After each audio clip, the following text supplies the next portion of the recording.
verder nog bid. Soek julle krag in die Here en in sy groot mag. Trek die volle wapenrusting aan wat God julle gee, sodat julle op julle pos kan bly, ondanks die listige aanslag van die duiwel. Ons stryd is nie teen vlees en bloed nie, maar teen elke mag en gesag, teen elke gees wat heers oor hierdie sondige wêreld en elke bose gees in die lig. Trek daarom die volle wapenrusting aan wat God julle gee, sodat julle weerstand kan bied in die dag van onheil en dat julle die stryd tot die einde toe gevoer het, nog op julle pos kan bly staan. Bly dan op julle pos. Doe gerus met die waarheid as gordel om julle heupe, die vryspraak deur God as borsharnas, die bereidheid om die evangelie van vrede te verkondig as skoene aan die voete. Daarby moet julle altyd geloof as skild in die hand hê. En daarmee sal julle al die brandpyle van die bose kan afweer. Sit verlossing as helm en vat die swaard van die Gees. Dit is die woord van God. Doen dit alles bidend en smeek God by elke geleentheid deur die Gees.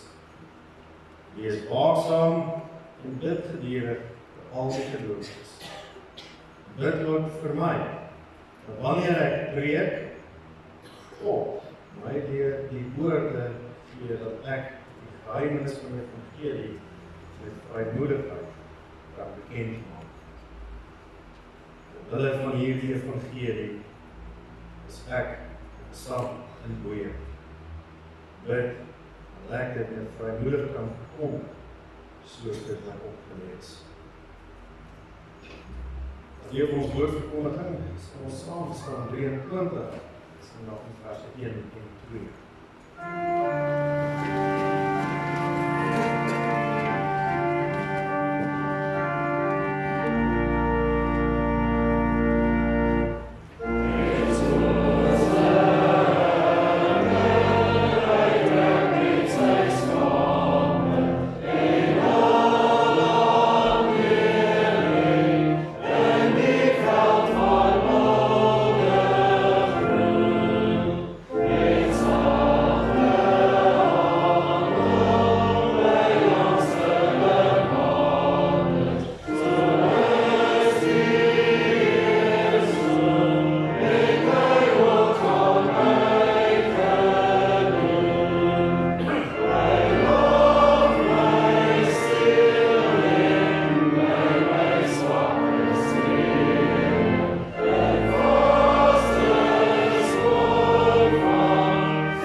Teksvers is vers 10, ek hou dit weer vir ons voor, verder nog dit, soek julle krag in die Here en sy groot mag.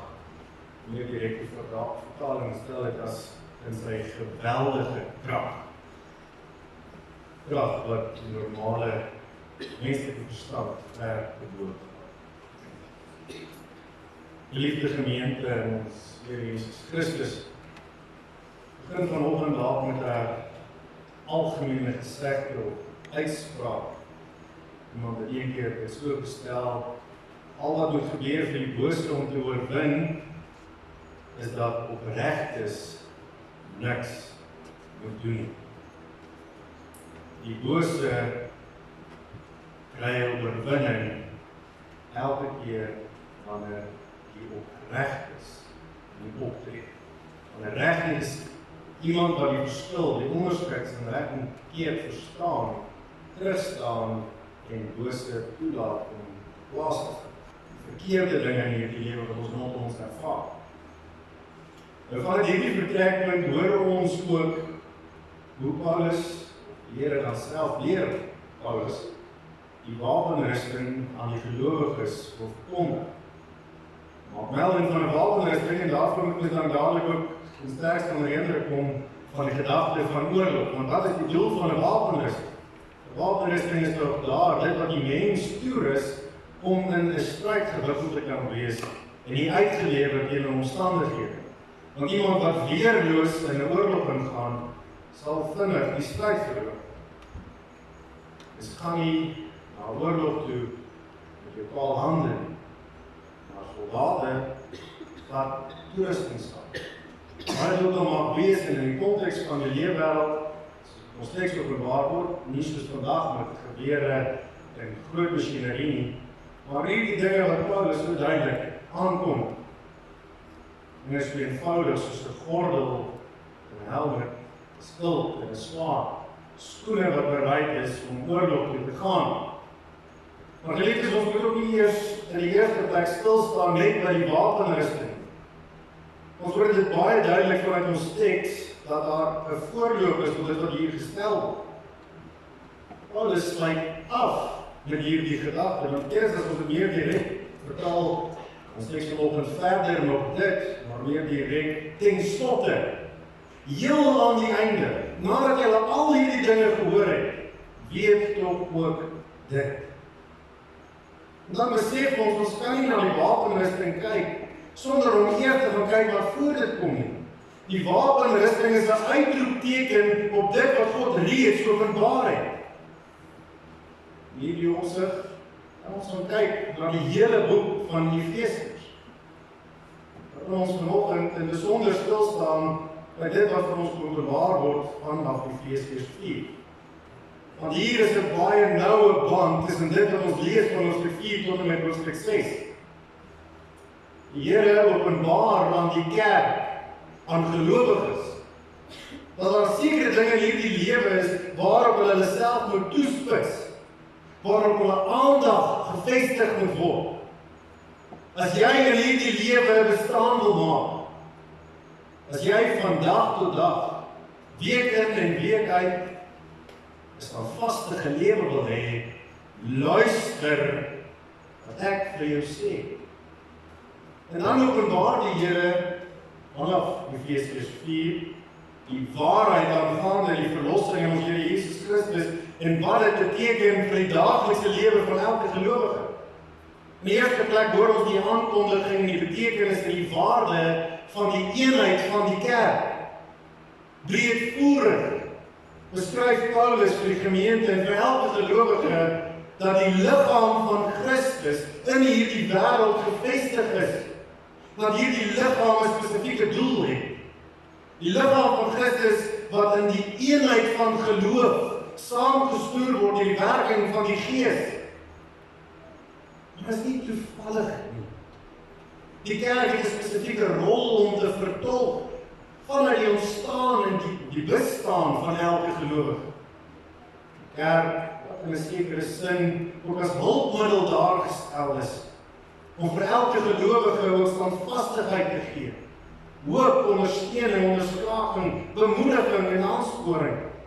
Dat elkeen wat in die reis van hierdie lewe, die jammerdal van hierdie lewe, die stryd voer teen die sonde.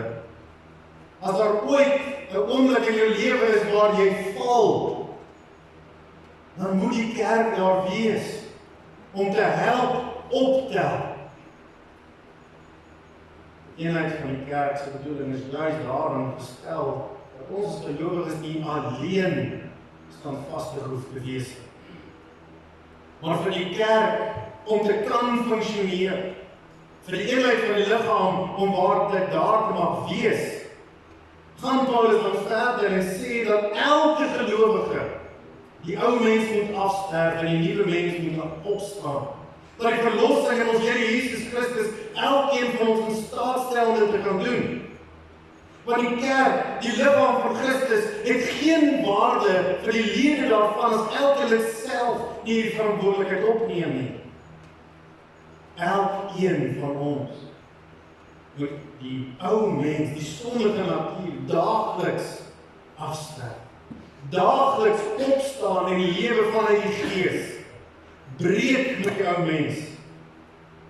Paulus beskryf dit dan so mooi deur vernuwe denke. Dink anders. Besef wat dit is wat jou ondergang beteken. Besef waar dit is waar jy dwaal. Weet waarmee jy moet breek. En bid die Here dat hy jou denke mag vernuwe. Dan gaan Paulus verder en spits hom toe op die alledaagse uitdagings van die lewe. Sien dat daar geskryf word dat gelowiges nie moet jok nie, nie moet kwaad word nie, nie moet steel nie moet vloek nie. Maar elke gelowige hoort in homself hierdie verantwoordelikheid van die nuwe mensheid het om 'n toonbeeld te wees van die verlossing in ons Here Jesus Christus. Die algemene lewe moet getuig dat die nuwe mensheid tot stand gekom het. Dat die verlossing in ons Here Jesus Christus wat werklik in die werk is in ons. Want dan kan mens lewe as mense van die lig. Hoor ons die Efesiërsbrief dit dan juist beskryf dat mense gekenmerk word deur goedheid, geregtigheid en waarheid. Dat hierdie die eienskappe is wat in elkeen van ons na vore moet. Dan word dit baie meer prakties toegespits op spesifieke omstandighede. Paulus beskryf dan in die laaste gedeelte van hierdie oploop voor die wapenrusting dat die huwelik ook daarin gestel is dat mense aan mekaar ondergeskik moet wees. Dat daar geen plek in die huwelik is vir eiewilligheid nie. En ons het so beskryf dat in die huwelik moet elkeen van die huweliksmaat self as onbelangrik beskou en ander een se belange bo jou eie. So ook in die beskrywing van ouers en kinders, verhouding wat daar beweeg is. Kinders lees van hulle ouers gehoorsaam, ouers moet julle kinders nie moeg maak of vermoei nie. Moenie julle kinders op so 'n manier teregwys dat hulle ontmoedig word. Die laaste gedeelte handel dan oor eienaars en slawe. In ons konteks vandag dan werksomstandighede. 'n Baas wat goedgesind moet wees teenoor sy werknemer. Hanteer jou werknemer asof jy vanuit die respek van Christus optree. En die werknemer hanteer jou werkgewer asof jy vir Christus self werk. Nou geliefdes, dit is die breë trekke en agtergrond waar binne ons hierdie spesifieke teks skryf van die wapenrusting. Alledaagse dinge waarmee almal van ons, meeste van ons, amper alles mee doen. En die een enkele ding wat dit alles in gemeen het, is juis ons menslike sondige natuur.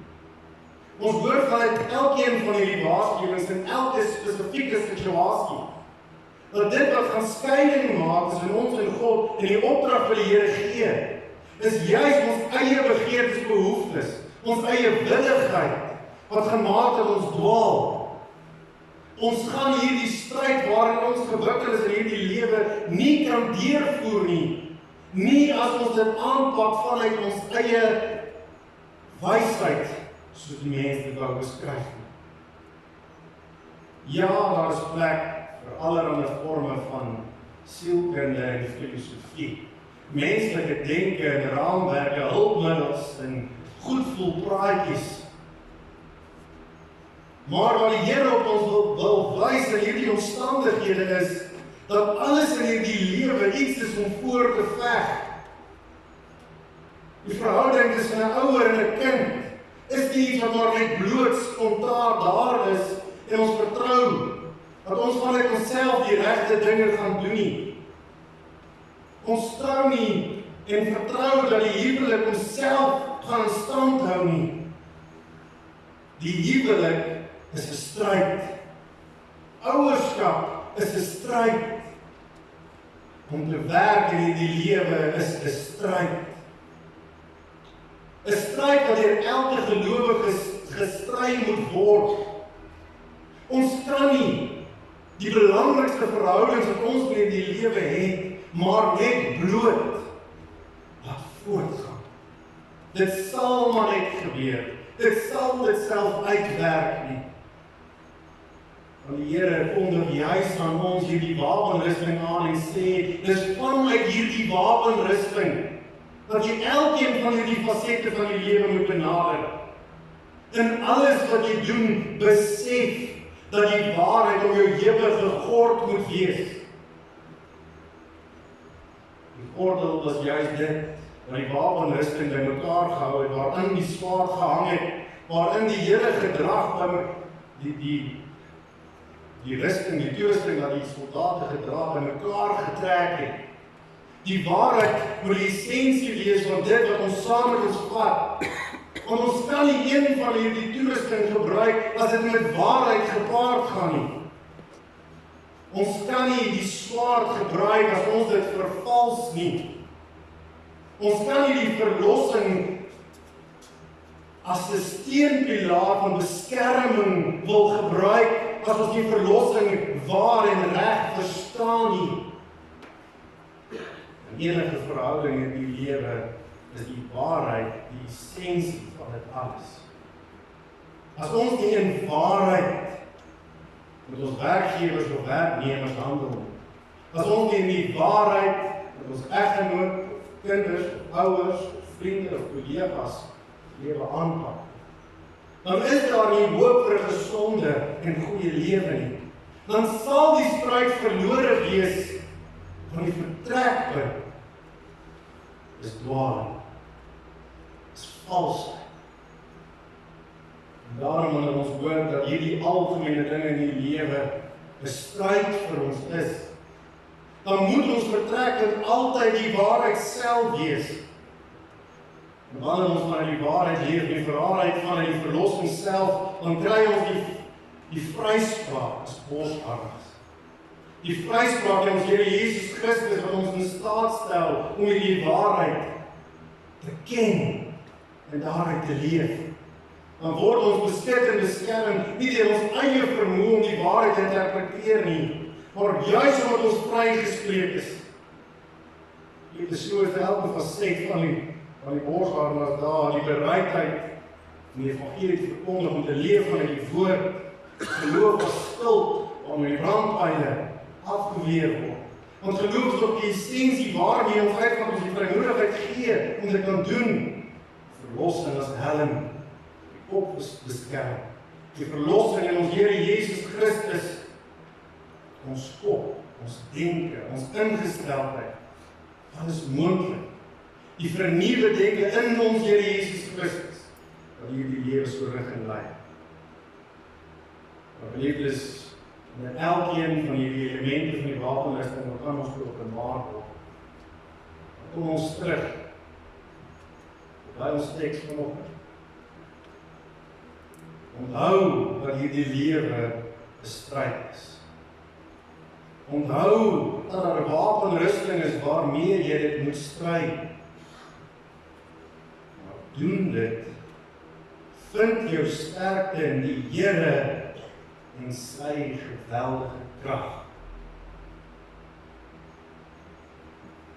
Dit is ons kan ons nie beroep om enige van die dinge te doen vanuit onsself.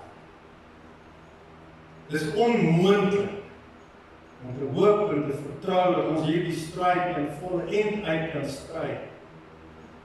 As ons wil beroep op dit wat ons self kan doen. Die goedheid en Guns kom nie uit wie ons is. Maar dit kom vanuit die verlossende werk van ons Here Jesus Christus. Die geweldige krag daarin God is, wat vanuit hom kom, wat tot ons elkeen geskenk is, vanuit die geloof in ons verlosser Here.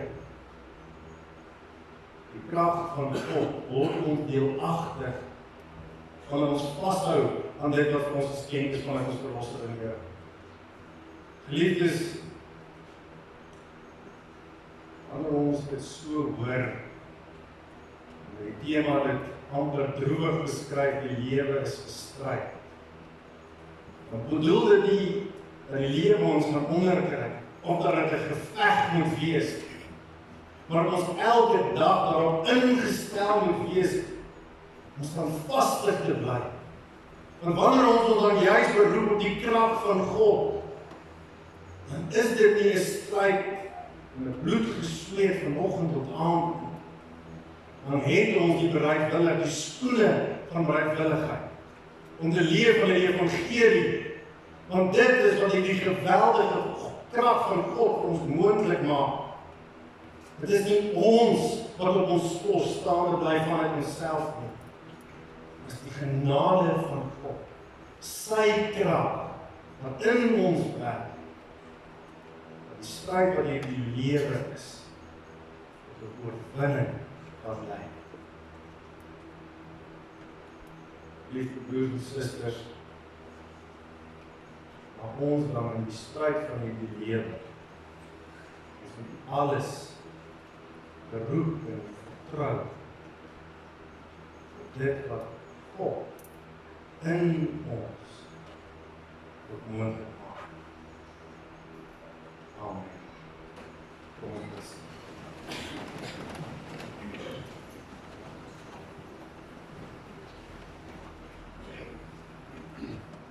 Ons almagtige God en Hemelse Vader,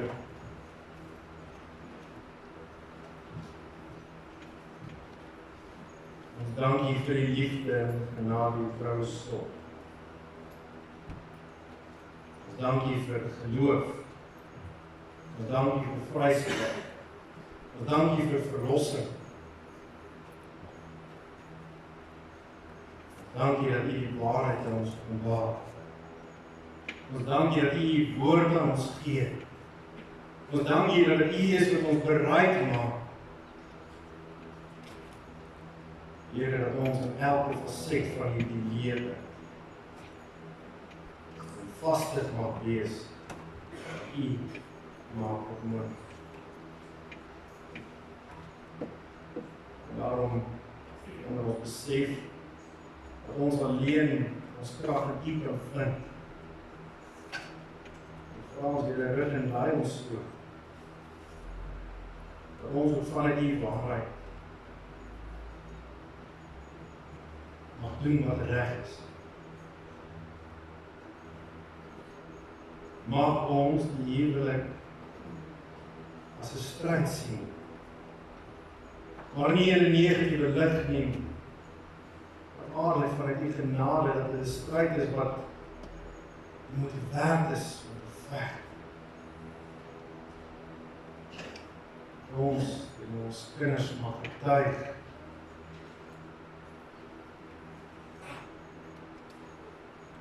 ons in 'n stryd wat hulle gewikkel mag word, maar ons vanuit geloof doen wat reg is in U oë. Ons in die konteks van werkomstandighede, daarin moet toeleer as dat ons in dit alles nie mag werk vir iemand of vir iets nie, maar vir U. En dan so hoor ons nie 'n ander perspektief op die lewe sit. Dat ons nie doen wat ons doen om ander gelukkig te hou nie, maar ons in die eerste plek lewe vir U. Dat wanneer ons vanuit die waarheid leef, dan weet ons alles anders in plek staan. Ons dank U, Here. Hoewel die lewe 'n stryd is, dat ons nie vanuit onsself af hoef te stry nie, maar ons ons krag in U mag vind. Ons sou mag weet, dit is U wat al reeds die oorwinning behaal het. Maar ons dan in dat ons stryd en hoe ons stryd, U naam verheerlik.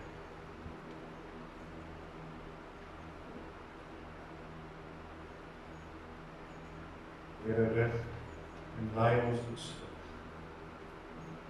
U woord, ons wat 'n swaard is. Soos U dit beskryf, die swaard van die Gees. Dat dit nie ons swaard word, om hou mee toe te deel. Dat ons met die swaard mag swaai, die woord mag gebruik om ons eie geveg te veg. Maak ons U woord gebruik, die stryd te stryd, U van ons vra. Ons dank U, Here, dat ons het so van U mag bid. Dat ons mag geroep op die genade, die liefde, die trou sorg, die geweldige krag, wat in U te vind is. Daarom dank ons dit in die naam van ons Verlosser en Here, Jesus Christus. Amen.